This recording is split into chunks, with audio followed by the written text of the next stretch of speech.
திருவள்ளூரில் பேரறிஞர் அண்ணா பிறந்த நாளை முன்னிட்டு மிதிவண்டி போட்டிகளை சிறுபான்மை நலத்துறை அமைச்சர் சாமு நாசர் கொடியசைத்து தொடங்கி வைத்தார்.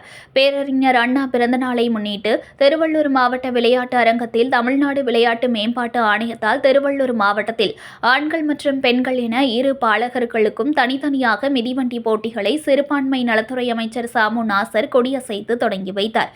இந்த மிதிவண்டி போட்டியில் 13 வயதிற்குட்பட்ட மாணவர்களுக்கு 15 கிலோமீட்டர் வரையிலான தூரமும், மாணவியர்களுக்கு 10 கிலோமீட்டர் வரையிலான தூரமும் மற்றும் 15 வயதிற்குட்பட்ட மாணவர்களுக்கு 20 கிலோமீட்டர் வரையிலும், மாணவியர்களுக்கு 15 கிலோமீட்டர் வரையிலும் மற்றும் 17 வயதிற்குட்பட்ட மாணவர்களுக்கு 20 கிலோமீட்டர் வரையிலும், மாணவியர்களுக்கு 15 கிலோமீட்டர் வரையிலும் என மிதிவண்டி போட்டிகள் நடத்தப்பட்டன.